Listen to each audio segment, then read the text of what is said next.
underreported story segment tonight, the infamous Islamic State terrorists known as the Beatles, an ISIS cell who once lived in London, have been captured in Syria. The terrorists' names were El-Shafi El-Sheikh and Alexander Ammon Cody. These two militants were the killers of American journalist James Foley, who was beheaded by the Islamic State back in August of 2014. Now, you might be asking here, why aren't we hearing about this story on the mainstream media? Isn't this story a pretty big deal? And that would be a very good question. The answer is startling. With me now from the Center for Security Policy, Kyle Shideler. Kyle, thanks for joining. Liz, it's always a pleasure. Kyle, this story is a big deal. I'm going to answer one of my own questions. It's a very big deal to capture the terrorists who beheaded one of our own countrymen in 2014. Everybody remembers those gruesome images of James Foley when he was decapitated by the Islamic State. Why aren't we hearing this story more frequently than we are? Well, there's been very few stories as underreported as the success that the U.S. has seen against the Islamic State. You know, President Trump's really turning around of the U.S. strategy against the Islamic State is a story that the media has simply refused to cover. But this is another good example of the successful prosecution of that war. Right, and talk to me a little bit about this ISIS cell called the Beatles. I mean, there were, and we remember too, back several years ago, 4 or 5 years ago, we remember Jihadi John. We remember these terrorists who, although they dressed in the Islamic State garb, although they pledged allegiance to ISIS, they had British accents. Therefore, they became known as the Beatles. Who were these people? Well, these individuals were a group of British Muslims who traveled to Syria to serve the Islamic State. They primarily served as guards, torturers, and executioners, and were known to be among the most brutal towards the captives. That's according to several of the Western hostages who were subsequently released.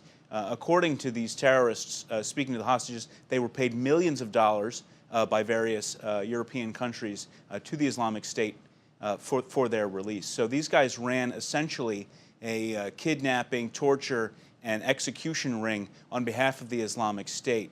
And the really interesting question is going to be what happens to them now. Right. Can you imagine, though, before we even get to that, can you imagine if these terrorists had been caught during the Obama administration? The red carpet would have been rolled out for President Obama. Liberals would have been cheering for this victory against terrorism. But now, because it's President Trump, we hear nothing. It's unbelievable. These guys beheaded over 24 people that we know of. Like you said, they ran an operation doing this, but among their 24 hostages included not only James Foley, but another American journalist named Stephen Sotloff and an American aid worker named Peter Kassig.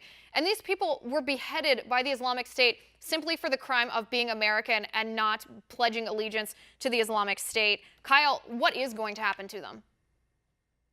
Well, that's not clear yet. The British stripped these individuals of their citizenship for going to fight for the Islamic State, and so far British officials have been less than enthused about the notion of taking them back and putting them on trial. The United States has said that that is what they'd like to see happen. They'd like to see the British put them on trial.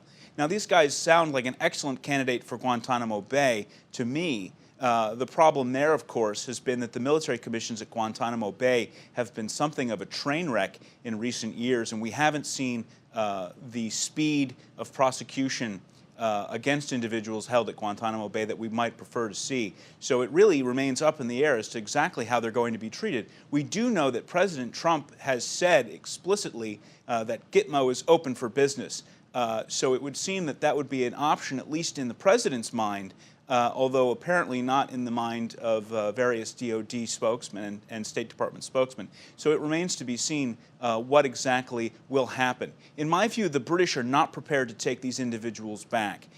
You know, if they go back, you know, they're responsible for dozens of murders and kidnappings, as you said, but if they end up in prison, they're going to be rock stars. Britain had more individuals fighting for the Islamic State, British Muslims fighting for the Islamic State, than they had British Muslims serving in the British Army. So these individuals could very well end up being martyrs to a cause who get to spend the rest of their lives recruiting future terrorists in prison if the British aren't careful. So we really don't know how it's going to be dealt with, but it needs to be dealt with very, very carefully, or it could turn out badly for us, turning what should be a win into a loss. Right. No, that's a very interesting point. The United States has had an opportunity to interrogate both of these terrorists already. It seems to me that they would be an absolute trove of information about the Islamic State if we were able to put them in Guantanamo Bay and continue that kind of interrogation. Kyle, I thank you for your analysis. We are out of time, but thanks for being here.